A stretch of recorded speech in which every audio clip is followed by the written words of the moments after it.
Current scenario में अगर आप जॉब होल्डर हैं तो ये आपको पता होना चाहिए कि out of the no way automatically आपकी सैलरी का एक पोर्शन कम हो चुका हुआ है। बिजनेसेस के बहुत बुरे हालात हैं, या बिजनेसेस ठप हो रहे हैं, या एम्प्लॉयज़ को रिडेंडेंट किया जा रहा है। वही बंदा कंपैरेटिवली ज़्यादा बेहतर परफॉर्म कर रहा है जो या तो एक्सपोर्टर है, या पाकिस्तान से बाहर अपनी प्रोडक्ट्स सर्विसेज ऑफर कर रहा है लाइक फ्रीलांसर, या पाकिस्तान से बाहर जॉब कर रहा है रिमोटली बेसिस पे या फिजिकली बेसिस पे।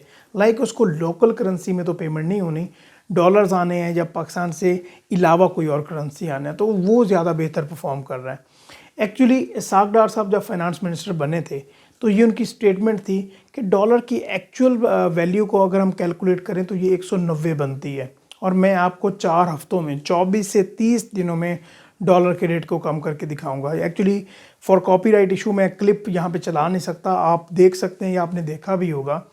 तो हम अगर अभी डॉलर के रेट को देखें तो क्या चल रहा है, इतनी ज़्यादा अनसर्टेनिटी है कि आने वाले डेज़ में नहीं पता कि डॉलर का रेट क्या होगा, और अभी ये फ्री फॉल की सिचुएशन है। गोल्ड रेट को देखें कितना ज़्यादा बढ़ गया हुआ है। मैं सबसे पहले आपसे क्वेश्चन ये पूछना चाहता हूँ कि क्या ये इसाक डार साहब की गलत पॉलिसी की वजह से हुआ है? पहले भी वो एक बार मसनूई कैप लगा चुके हुए थे डॉलर के ऊपर, इस बार फिर ऐसा हुआ और हमें देखने को मिला कि फिर जैसे कैप हटी है, डिमांड एंड सप्लाई पे डॉलर आया है, तो डॉलर की रेट में बहुत ज़्यादा इजाफा हुआ है। तो क्या इसाक डार साहब की ये गलती थी, या जितने भी पहले फाइनेंस मिनिस्टर आए हैं या पॉलिटिकल पार्टीज़ आए हैं उनकी गलत इकोनॉमिक पॉलिसीज़ थी? इसमें आपकी राय मैं जानना चाहूँगा। और सैलरीज़ के पर्सपेक्टिव से अगर मैं बात बताऊँ आपको, तो देखें जैसे डॉलर रेट बढ़ा तो इससे इन्फ्लेशन बहुत ज़्यादा बढ़ेगी। आईएमएफ की ये कंडीशन थी कि अगर आपको लोन चाहिए, जो कि गवर्नमेंट जा रही है उनके लोन प्रोग्राम में, तो आपको अपना फॉरेन एक्सचेंज डॉलर या करेंसीज को मार्केट डिमांड एंड सप्लाई पे लेके आना पड़ेगा, आपको टैक्सेस बढ़ाना पड़ेंगे, आपको पेट्रोल की प्राइसेस बढ़ाना पड़ेगी, इलेक्ट्रिसिटी प्राइसेस बढ़ाना पड़ेगी, गैस की प्राइसेस बढ़ाना पड़ेंगी, और अपनी रेवेन्यू को इंक्रीज़ करना पड़ेगा। तो पहली कंडीशन तो गवर्नमेंट ने मान ली, जो कि डॉलर रेट को, जो फॉरेन एक्सचेंज को वो डिमांड एंड सप्लाई पे लेके आना है, जिसकी वजह से जो डॉलर का रेट है वो बहुत ज़्यादा बढ़ गया हुआ है। इस सिनेरियो में अगर आप कहीं पे जॉब कर रहे हैं तो आपकी फ़िक्स सैलरी होगी, बट उसी हिसाब से हमें इन्फ्लेशन, जो महंगाई को देखें तो वो भी बढ़ी है, आपकी परचेजिंग पावर में कमी आई है। जिस हिसाब से इन्फ्लेशन बढ़ी है उसी हिसाब से आपकी जो सैलरी है उसकी वैल्यू में कमी आई है। जब डॉलर को मसनूई तौर पे रोका गया तो मैं आपको ये बताता जाऊँ कि जितनी भी गवर्नमेंट्स हैं इंटरनेशनल लेवल पे, नेशनल लेवल पे, पॉलिटिकल पार्टीज़ डॉलर रेट को, इकॉनमी को एज अ टूल लेती हैं कि जो डॉलर रेट को संभाल लेगा वो इकॉनमी को संभाल लेगा। तो इसाक डार साहब ने भी यही किया, चलो जी डॉलर को रोकते हैं, इकॉनमी ज़्यादा बेहतर हो जाएगी और हमारी बल्ले बल्ले हो जाएगी। तो हुआ क्या, पाकिस्तान में ऐसे कितने बिजनेसेस हैं जो कि इंपोर्ट की बेसिस पे चल रहे होते हैं, तो बिजनेसेस बंद हुए, रेवेन्यू में कमी आया, जो एम्प्लॉयज़ हैं उनको निकाला गया, पाकिस्तान के हालात बहुत ज़्यादा बदतर हो गए। इससे ज़रा गिनते जाइएगा। नंबर 1 ऐसे लोग जो कि पाकिस्तान से बाहर होते हैं, एजुकेशन हासिल कर रहे हैं या किसी भी पर्पज़ से हैं, तो उनको पाकिस्तान से बाहर पैसे की ज़रूरत होती है, लेकिन हमारे रुपए नहीं जाते, उनको डॉलर्स की ज़रूरत होती है।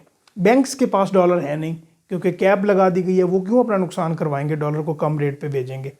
तो ब्लैक मार्केट में आना पड़ा, मुझे डॉलर चाहिए।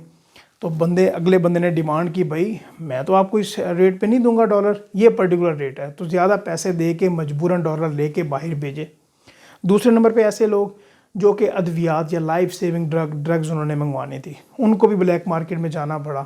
तीसरे नंबर पे एक्सपोर्टर्स, पाकिस्तान से बाहर उनको पेमेंट्स आनी है, ठीक है, अपनी वो सर्विसेज या प्रोडक्ट्स पाकिस्तान से बाहर सर्विसेज या प्रोडक्ट्स पाकिस्तान से बाहर भेज रहे हैं, उनको पाकिस्तान से बाहर से पैसे आने हैं, उन्होंने भी रोक लिए डॉलर्स को कि भाई पाकिस्तान में इतनी अनसर्टेनिटी है, पता ही नहीं अगले लम्हे डॉलर का रेट क्या होगा, और डॉलर को रोका हुआ है। जब मार्केट स्टेबल हो जाएगी, मार्केट डिमांड एंड सप्लाई पे आएगी, तो हम डॉलर्स को लेके आ जाएंगे, क्यों नुकसान कोई बंदा करवाएगा। ऐसे लोग चौथे नंबर पे जो पाकिस्तान से बाहर जॉब्स कर रहे हैं या सर्विसेज प्रोवाइड कर रहे हैं, वो काफ़ी हद में रेमिटेंसेस या डॉलर्स पाकिस्तान में भेजते हैं। तो पिछले 2 से 3 माह में इसमें काफ़ी ज़्यादा गिरावट देखने को मिली है, जिस वजह से काफ़ी ज़्यादा डॉलर रेट पे काफ़ी ज़्यादा प्रेशर आया है। और मैं आपको बताता हूँ, जितना आप एक्शन करेंगे उसका रिएक्शन उतना ही होता है। तो मैं आपसे दोबारा वही क्वेश्चन करूंगा कि क्या आपको ये लगता है कि ये मसनूई तौर पे जो डॉलर को रोका गया था कि भाई ये डॉलर रेट है, तो क्या उसी पे वो रुका रहा, और ये क्या गलत पॉलिसी थी, ठीक थी, पिछली गवर्नमेंट्स की गलती थी?